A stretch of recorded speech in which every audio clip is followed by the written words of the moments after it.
ഒരു വയറുവേദന വന്ന ഒരു ചെറിയ വയറുവേദന അവൻ കൽപ്പറ്റ ആശുപത്രിയിൽ കൊണ്ടുപോയി അവിടുന്ന് ഒരു മെഡിക്കൽ കോളേജിലേക്ക് കൊണ്ടുപോകാൻ പറഞ്ഞു. മെഡിക്കൽ കോളേജിന് മാനന്തവാൻ നമ്മളെ മെഡിക്കൽ കോളേജിന് കോഴിക്കോടെ കൊണ്ടുപോകാൻ പറഞ്ഞു. ഈ കായില്ലാത്ത ഞാനെന്താ ചുരത്തിലെത്തിയപ്പോ ബ്ലോക്കാ. ഒടുക്കത്തെ പണി ഫുള്ള് ബ്ലോക്കായി. സന്നദ്ധ സംഘാടകരൊക്കെ കൂടിയിട്ട് ഇന്ന കുട്ടി എന്റെ പേര് കുട്ടി കിടക്കണ കിടപ്പ് വന്നോ ഇന്ന കുട്ടീന് മെഡിക്കൽ കോളേജിൽ എത്തിച്ച് അവിടെ എത്തുമ്പോ ICU കിടത്തണമെന്ന്. സാധാ ICU അല്ല, ICU. അവിടെ പെട്ടില്ലേ അത്തിക്കാക്കൂടാതെ പെട്ടില്ലെങ്കിൽ ഞാൻ എന്താ ചെയ്യാ? പ്രൈവറ്റ് ഹോസ്പിറ്റലില് എന്റെ കുട്ടിക്ക് ഒരു ദിവസത്തെ ചികിത്സക്ക് 10,000 രൂപ വേണം. എന്നെ കൊണ്ട് കൂട്ടിയാ എന്റെ പേരക്കുട്ടീന്റെ ചികിത്സക്ക് എന്നെ കൊണ്ട് കൂട്ടിയാ കൂടോ? ഒടുക്കം ഓരോ കയ്യും ഞാനും പിടിച്ചിട്ട് തീരുമാനിച്ചു. എല്ലാം കൂടി കഴിഞ്ഞപ്പോ ലോട്ടർമാരെ ഒന്ന് പരിശോധിക്കാൻ നോക്കിയപ്പോ എന്റെ കുട്ടി മയ്യത്തായി. എന്റെ കുട്ടി മയ്യത്തായിട്ട് നിങ്ങൾക്കറിയോ? ഈ വയനാട്ടില് ഒരു മികച്ച ചികിത്സാലയം ഉണ്ടായിരുന്നെങ്കിൽ, ഒരു നല്ല ആശുപത്രി ഉണ്ടായിരുന്നെങ്കിൽ എന്റെ കുട്ടി ഇന്ന് ഇങ്ങനെ കിടക്കേണ്ടി വരില്ലായിരുന്നു. എന്റെ കുട്ടിക്ക് ഈ ഗതി വരില്ലായിരുന്നു. എങ്ങനെ വരാനാ? നമ്മളെ 2015 മന്ത്രിസഭയില് നമ്മളെ ഉമ്മൻചാണ്ടി സർക്കാർ വയനാടിന്റെ ഗതികേട് ഓർപ്പിച്ച് നമുക്കൊരു മെഡിക്കൽ കോളേജ് തന്നു.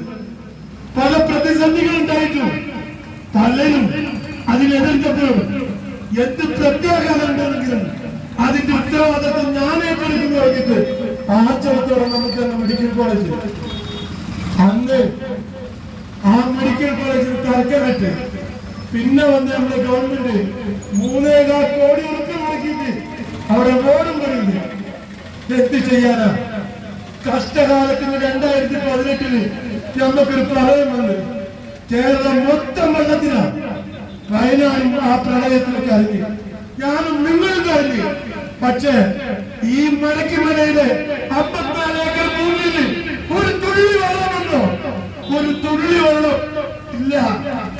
ഒരു മലയോ ഒരു വെള്ളപ്പൊക്കോ ഒരു ദുരിതമില്ലാത്ത ഈ ഭൂമിയില് അതാ ഒരു വ്യാജ സർട്ടിഫിക്കറ്റ് ഉണ്ടാക്കുന്നത്.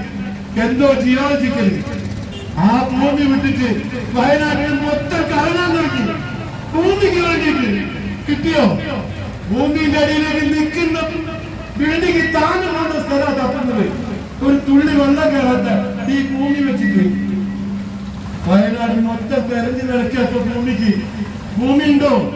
നല്ല നല്ല ഒരു ഭൂമി ഇവിടെ കിടക്കുന്ന ഭൂമിക്ക് തെരഞ്ഞെടുക്കുന്നത്. ഞാനും നിങ്ങൾ പൊട്ടം പറയല്ലേ? സത്യത്തിന് നമ്മളാണ് പൊട്ടന്മാര്, നമ്മൾ ഭരിക്കുന്നവരാണ് പൊട്ടന്മാര്, എല്ലാം നമ്മൾ നേതാക്കന്മാരാണ് പൊട്ടന്മാര്. നിങ്ങൾ പറയണം മറുപടി, നിങ്ങൾ പറയണം മറുപടി.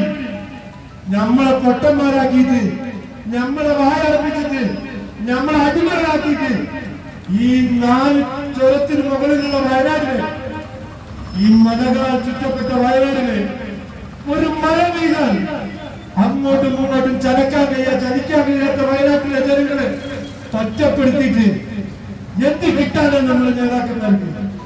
നമ്മൾ ഇറങ്ങാൻ സമയമായില്ലേ? പറയണം, ജനങ്ങൾ പറയണം ആരാണ് ഇതിന് ഉത്തരവാദി.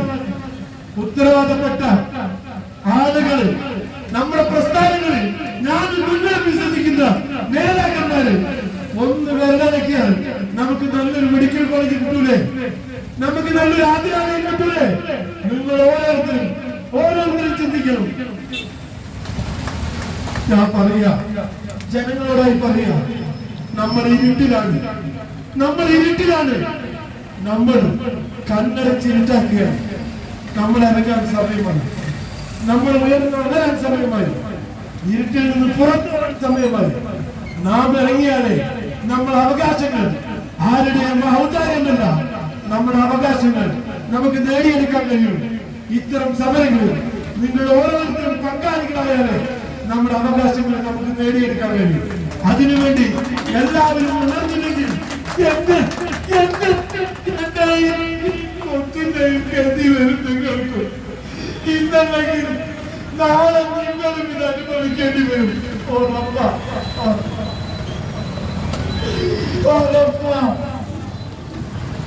നല്ല പാകപ്പെടുന്നുണ്ടെങ്കിൽ ആരെയും സമയം ക്ഷമിക്കണമെന്ന് ഇത് അഭ്യർത്ഥിക്കുന്നു.